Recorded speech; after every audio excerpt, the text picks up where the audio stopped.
अशोक खरातला कोर्टाने आता एका गुन्ह्यामध्ये न्यायालयीन कोठडी या महिन्याच्या मध्यापर्यंत सुनावलेली आहे.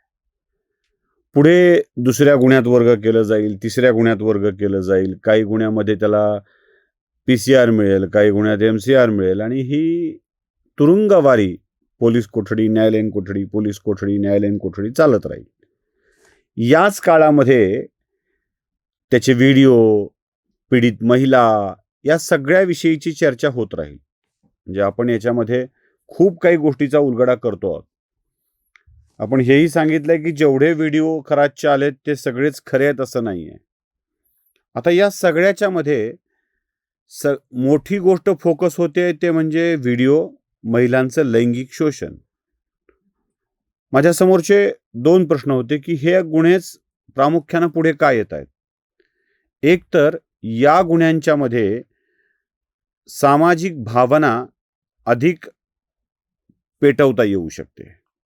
नंबर 2, महिलांचा छळ किंवा महिलांचं लैंगिक शोषण हा विषय असा आहे की ज्याला व्यापक प्रसिद्धी मिळते. नंबर 3, हे दाखवून गल्लाभरू पत्रकार किंवा इन्फ्लुएन्सर किंवा आमच्यासारखे यूट्यूबर यांचे पैसे वाढू लागतात. नंबर 3, महिलांचं शोषण या विषयाकडे फोकस केलं की अन्य विषयाकडचं लक्ष जरा कमी होऊ लागतं. आवश्यक त्या माणसांची बदनामी करता येते, आवश्यक त्या महिलांची बदनामी करता येते. हे सगळं त्यामागचं एक रॅकेट असतं. भारतीय मानसिकता, विशेषतः महाराष्ट्रीयन मानसिकता ही प्रवाहपतित मानसिकता होते. समूहाची मानसिकता असते ती. असं समूह एखाद्या विषयाची चर्चा करू लागला की तो प्रवाहपतित होऊन त्या विषयामध्ये वाहत जातो. म्हणून एक प्रवाह तयार करायचा आणि त्या प्रवाहात समुदायाला वाहू द्यायचं. समुदाय, त्याची विचारधारा त्या प्रवाहात वाहू लागली की अन्य विषयाला कव्हरअप करता येऊ शकतं, जो मुख्य आहे. आता माझ्या मुख्य आरोपावर मी येतो. कॅप्टन अशोक खरात नावाची व्यक्ती केवळ लैंगिक अपराधी आहे असं नव्हे. लैंगिक अपराध हा त्याच्या महाभयंकर कांडांच्या मधला एक छोटासा पार्ट आहे. प्रवास करायचा असतो, लांबच लांब प्रवास असतो आणि या प्रवासात आवश्यक असलेला घटक म्हणून आपण आपल्या दशम्या बांधून घेतो. त्यासोबत खूपच लांबचा प्रवास असेल तर चिवडा, चुरमुऱ्याचा, पोह्याचा बांधून घेतो. जुन्या काळात तहान लाडू, भूक लाडू म्हणायचे.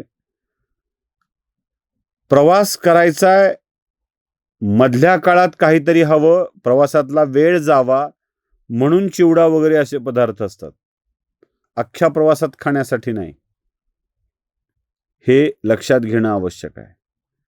तसा खराताचा हेतू खूप लांबच्या प्रवासाचा होता आणि मध्ये त्याने अशा काही गोष्टी करून ठेवल्या की ज्याची चर्चा जास्त झाली आणि खराताच्या मुख्य उद्देशाकडे जगाचं दुर्लक्ष होत आहे. काही गोष्टी फार भयंकर आहेत याच्यामध्ये.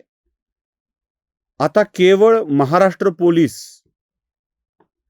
केवळ महाराष्ट्राचे मुख्यमंत्री अथवा महाराष्ट्रातील सुरक्षा एजन्सी उतरल्यात असं नाही आहे. आता याच्यामध्ये राष्ट्रीय तपास यंत्रणांचे इंटरेस्ट सुद्धा वाढू लागलेले आहेत. मग राष्ट्रीय तपास यंत्रणांचे इंटरेस्ट वाढणं याचं कारण काय असेल? लोक स्वाभाविकपणे म्हणतील की लैंगिक शोषणाचा एवढा मोठा कांड घडलेला आहे. नीट सांगतो, लक्षात घ्या. खराताच्या विकृत मनोवृत्तीच्या बळी पडलेल्या महिलांची संख्या 100च्या आत असेल तरीही या महिलांचा एक विशेष वर्ग आहे. म्हणजे सामान्य कुटुंबातली कुणी गेली आहे आणि खराताच्या विकृतीची बळी पडली असं घडलेलं नाही आहे. या सगळ्या महिलांच्या यादी निघणार नाहीये, ती बाहेर येणार नाहीये, पण त्यातल्या त्यात आपण काढण्याचा प्रयत्न केला तर सगळ्याच महिलांच्या मध्ये एक विशेष समानता तुम्हाला दिसेल. ती समानता काय आहे हे तपासात पुढे येईल आणि जेव्हा मी म्हणतोय त्याचा अर्थ तुमच्या लक्षात येईल.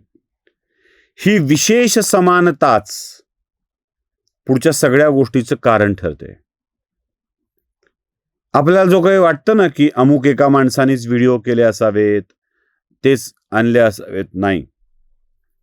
माझा दावा आहे की हे लैंगिक प्रकरणातील व्हिडिओ अशोक खरातकडूनच तयार करण्यात आले होते आणि ते व्हिडिओ दाखवून तो विशिष्ट समानता असलेल्या महिलांचं लैंगिक शोषण करत होता असं नव्हे, तर त्यांच्या पतीच्या मोठेपणाचा फायदा घेऊन तो त्यांचं आर्थिक शोषण सुद्धा करत होता. काही सेटिंग्स होत्या, म्हणजे हे उघड व्हायचं नसेल तर पैसे द्या, हा एक नेहमीचा मामला होता.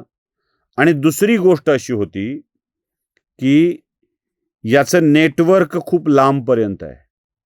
म्हणजे तुम्ही आता तपास यंत्रणांच्याकडून येत असलेल्या विषयाकडे बघा. यावर आता पुढे अनेक जण बोलू लागतील. तपास यंत्रणांच्याकडून येत असलेले विषय बघा. काय? त्याचा सीए जाळ्यात पकडला, त्याची प्रॉपर्टी कुठे आहे, त्याची संपत्ती कुठे आहे, कुठे कोणती गुंतवणूक केली आहे, कुणाला पैसे फिरवलेत, हेच सगळे विषय समोर येत आहेत. म्हणजे आता तपासामधून अधिक महिलांची शोषणाची यादी बाहेर येत नाही आहे, तर तपासातून जे बाहेर येत आहे ते आर्थिक फ्रॉड बाहेर येत आहेत.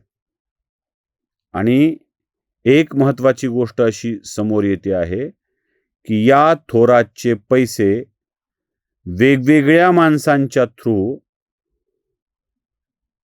दुबई किंवा आखाती देशामध्ये गेलेले आहेत. मध्ये या धार्मिक विषयातल्या बऱ्याच गोष्टी बघता बघता मला पुण्यातल्या एका महाराजाची एक पूजा आठवली, बघण्यात आली. ही पूजा एका खास माणसाद्वारे आयोजित केलेली होती आणि हा खास माणूस म्हणजे त्या खरातचा सीए.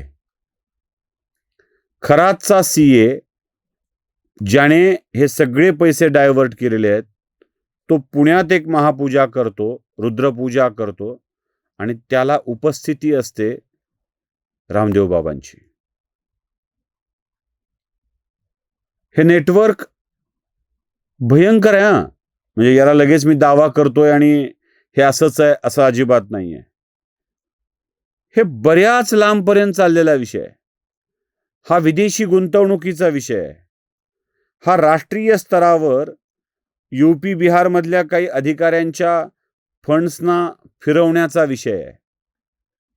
आणि हा काही प्रकरणात नुसत्या फेमाचं उल्लंघन करणारा नाही आहे, तर राष्ट्रीय सुरक्षेशी खेळ करण्याचा काही प्रयत्न होत होता का याचा पण विषय आहे. म्हणून मी म्हटलं राष्ट्रीय यंत्रणांचा यामध्ये सहभाग, इंटरेस्ट सहभागापेक्षाही वाढलेला आहे. आणि खरातच्या एकूण प्रकरणाकडे तुम्ही केवळ लैंगिक छळाचं प्रकरण म्हणून बघू नका. या प्रकरणाकडे आर्थिक घोटाळ्याचं प्रकरण म्हणून बघणं आवश्यक आहे. आणि जेव्हा ते आपल्या लक्षात येईल तेव्हा याची दाहकता, भीषणता आपल्या लक्षात येईल. त्यामुळं या लैंगिक छळाच्या व्हिडिओमध्ये अडकून पडू नका. हा सापळा आहे. ज्या सापळ्याला रचलंच गेलं होतं ते पुढे यातच लोकांनी अडकून पडावं आणि मुख्य विषय समोर येऊ नयेत म्हणून. सगळ्याच पीडित आहेत असं नाही आहे. काही आहेत नक्की, काही महिलांच्या वरती अन्याय झाला असेल, पण सगळ्याच पीडित आहेत असं नाही. स्वतः होऊन लाभासाठी अडकलेल्या सुद्धा अनेक महिला आहेत, ज्याची चर्चा आपण करत राहू आणि मुख्य विषयाकडे दुर्लक्ष करू. लैंगिकपेक्षा आर्थिक घोटाळ्याकडे लक्ष द्या, म्हणजे तुम्हाला यातले भयंकर प्रकार लक्षात येतील. नमस्कार. जनजागृतीचा विधायक बुरुज